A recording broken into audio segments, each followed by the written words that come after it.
สาวแม่หมายอยู่คนเดียวตามลำพังอยู่บ้านหลังเล็กๆหาเสากินคำก็มีคนสงสารถึงช่วงฤดูการทำหน้าเฮ็ดหน้าคนเดียวบ่ไหวครอบครัวเนี่ยไหนจะต้องดูแลลูกไหนจะต้องเฮ็ดหน้าก็มีความคิดว่าหาคนมาช่วยเพราะว่าเมียน่ะบ่ค่อยมีเวลาจะต้องเลี้ยงลูกลูกอ่อนลูกน้อยเฮ็ดหน้าผู้เดียวบ่ไหวดอกก็สิเฮ็ดได้บ้างบ่ได้บ้างจังซี่ก็เห็นอยู่ในหมู่บ้านเนี่ยมีผู้หญิงคนนึงที่เพิ่นอยู่โตคนเดียวน่ะหน้าก็บ่มีที่ทำกินก็บ่มีอยู่บ้านหลังห่างๆไผจ้างก็ไปทำงานไผหาก็ไปจังซี่สงสารเลาเอาเรามาเฮ็ดหน้านำพอได้ข้าวได้หยังนี่ก็แบ่งให้เรากินจังซี่นะ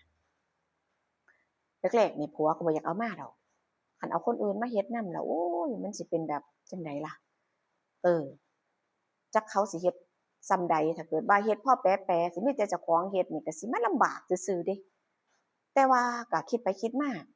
เมียก็สิซอยบ่ได้หลายเดะบาดก็สิมีแต่เจ้าของเฮ็ดเดะบาดข้อยก็สิเมื่อยคักเดะเพราะว่าเพิ่นได้ลูกน้อยลูกก็ยังน้อยๆอยู่แม่นบ่ก็สิซอยงานผัวบ่ได้เต็มที่เดะเมียนี่สรุปไปสรุปมาก็เลยตัดสินใจเอาแม่หมายคนเนี่ย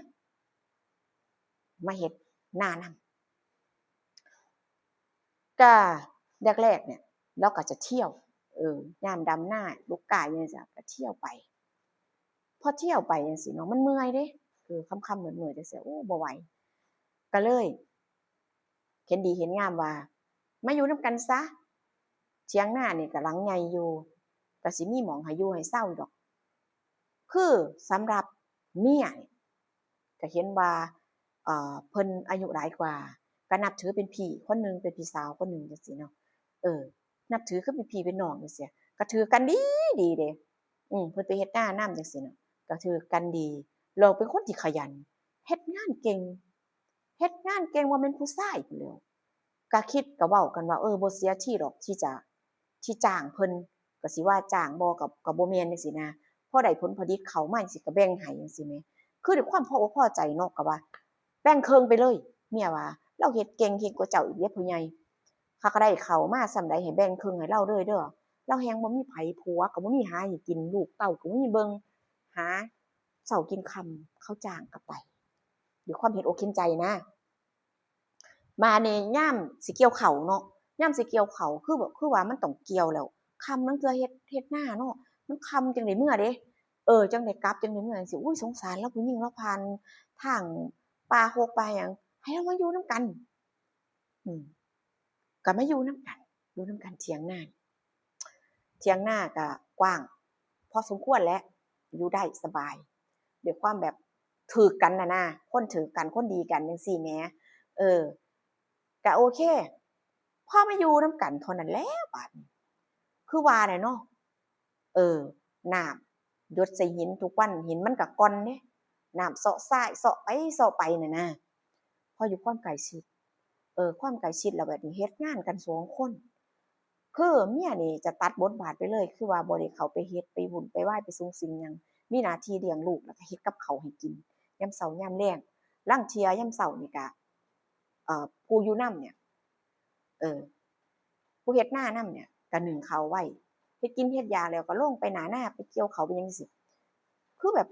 สบายจังซี่นะสบายแล้วก็แบบว่าบ่ต้องเหนื่อยคนเฮามันก็ต้องมักสบายเดะยิ่งสบายก็ยิ่งอยากสบายไปหน้ายิ่งบ่ทุกข์บ่ร้อนก็ยิ่งแบบว่าก็เหมือนกับว่าละเลยคือคน2คนนี่แบบว่าอยู่ใกล้ชิดกันคักหลายแบบว่าเฮ็ดงานเมื่อยนี่ก็ฝ่ายหนึ่งช่วยแบ่งเบาส่วนสู้งานหนักงานเบาจังซี่นะภาษาบ้านเฮาก็เลยเกิดความแบบจั่งใดอะใจมันโอนเอนแล้วก็จักแม่นไปหลงมักหลงรักกันตอนใดด้วยความใกล้ชิดกันทุกวันอยู่นำกันเฮ็ดงานพร้อมกันลงพร้อมกันเช้าพร้อมกันเลิกพร้อมกันคือจังกับผัวเมียนี่แหมสู้แบบลำบากทุกข์ยากนำกันจังซี้แม่นบ่ มันก็เกิดความรู้สึกแบบว่ารู้สึกดีๆเด้เว้าคุยพูดจากันทุกวันหยอกล้อกันจังซี่เอาล่ะเด้เกิดเรื่องบ่คาดคิดขึ้นฝ่ายเมียนี่ก็คิดว่าเจ้าของนี่สบายแล้วบ่ได้เฮ็ดงานมีคนเฮ็ดแทนเออก็คือว่าเข้ากันได้ดีเออถูกคอกันฮักแพงกันคือจังกับพี่น้องคือจังพี่กับน้องฝ่ายเมียนี่ก็ให้ความเคารพนับถือเลาแรงเพราะเลาอายุหลายกว่าก็เอิ้นเอื้อยเอิ้นพี่จังซี้เนาะเอิ้นพี่จังซี้นั่นแล้วบัดนี้คือลางเทื่อนี่ก็บ่บ่แล้วงานหน้านาจักเทื่อจนค่ำจนมืดจักแม่นเฮ็ดจั่งใดค่ำมืดมาเกี่ยวข้าวจั่งใดสิบ่แล้วจักเทื่อคือเห็นโฮงเกี่ยวจังซี้นะเออแล้วบาดนี้คนนาใกล้ๆข้างๆนี่ก็ว่าคือค่ำปานนั้นคือเห็นโฮงวะคือว่าก็ได้มาเล่นมาหากันซี้นะเจอกันจั่งซี้ก็ทักทายพูดคุยกันป๊าเขาเฮ็ดนาจั่งใดล่ะยายกลางค่ำกลางคืนปานเนี้ยก็สิเห็นโฮงอยู่ติเฮ็ดนาหรือเฮ็ดหยังก็เว้าคือจังลักษณะคือจังเว้าแบบ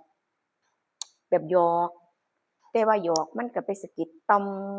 ความรู้สึกเด้บาดนี้บ่แม่นว่าเว้าหยอกธรรมดาโอ๊ยข้อยคิดว่าบ่แม่นเฮ็ดนาเด้มันต้องเฮ็ดอย่างอื่นทุ่ม2ทุ่มบ่มาเรือนมันแม่นบ่ไผสิบ่เคยเฮ็ดนาเอาเว้าไปหลายคนหลายเว้าบาดนี้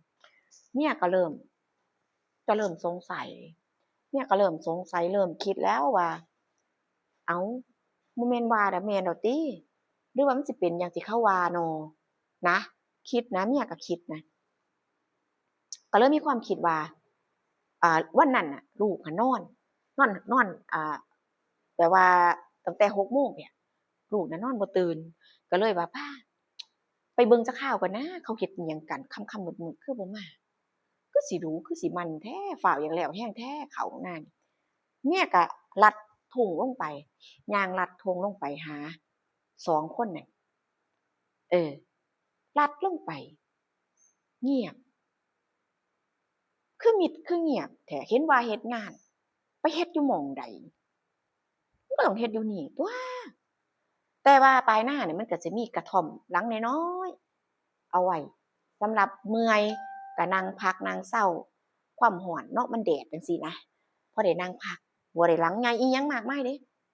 ส่วนหนึ่งนั่นก็เพิ่นก็สิเอาเข้าวไปยัดไว้กองไว้เป็นล็อกจังซี้นะเพิ่นเฮ็ดไว้ดีๆจังซี้เมียก็ว่าอยู่นั่งพักอยู่พู้นบ่ก็ย่าง แบบว่าย่องให้เบาที่สุดเพราะหยังบ่ใจหนึ่งจุดประสงค์ก็สิจับผิดนั่นล่ะจับผิดแล้วก็จับพิรุธนั่นล่ะว่ามันเป็นจั่งใดสองคนนี้คือมาคือแบบว่าขยันเกินไปบ่จังซี้นะก็ย่องลงไปเห็นว่าผัวเจ้าของนี่กับคนที่มาเฮ็ดนานำเนี่ยคนที่ไว้ใจคนที่รักที่เคารพส่ำญาติผู้ใหญ่ผู้หนึ่งเนี่ย นั่งซบกันอยู่นั่งซบยังแบบโอ้เอาอกเอาใจกันอยู่อ้อเซาะกันมีความสุขหลายใจเนาะโอ้ใจสลายบ่คิดบ่ฝันว่ามันสิเป็นอย่างที่เขาเว้ากันเขาว่าแม่นเฮ็ดนาเด้อเฮ็ดหยังปานนั้นไผสิบ่เคยเฮ็ดนาทุ่ม2ทุ่มก็สิบ่กลับมามันแม่นบ่มันเป็นจริงจังซั้นบ่น้อจังซี้นะมันเป็นจริงเดะไปเห็นแล้วก็ไปจับได้ว่ามันเป็นจริงจังซี้นะ เออคือเมียนั่นคุมสติเจ้าของบ่อยู่ร้องร้องแบบกรีดเสียงดังจนคนสองคนนี่สะดุ้งตกใจคนหนึ่งก็ผวาไปทางหนึ่งส่วนผัวนี่คือแบบว่าเขาแบบว่าเมียเห็นจังซี้นะเมียจับได้จังซี้ขาอ่อนขาอ่อนไปบ่ทันส่วนฝ่ายหญิงนี่ก็ตกใจแล้วก็วิ่งหนีแบบว่าจั่งใดอะบ่คิดชีวิตทีเดียวอะวิ่งหนีแบบว่าเอาตัวรอด จั่งซี้นะก็ย้านความผิดเจ้าของเนาะก็เหลือว่าเมียกับผัวนี่เคลียร์กันเอ่อด้วยความโมโหเห็นภาพบาดตาบาดใจต่อหน้าต่อตาจังซี้เมียก็จักหยังเป็นหยังแล้วปิวใส่ผัวนี่ก็บ่ได้ต่อสู้หรือว่าบ่ได้คือหมายถึงว่าตอบโต้คืนด้วยความที่ว่าเพิ่นผิดน่ะนะเพิ่นก็รู้สึกผิดจังซี้ก็ยอมให้เมียนี่เฮ็ดฝ่ายเดียว ให้ระบายเอาเต็มที่เลยน่วมหัวนี่น่วมเลยแล้วก็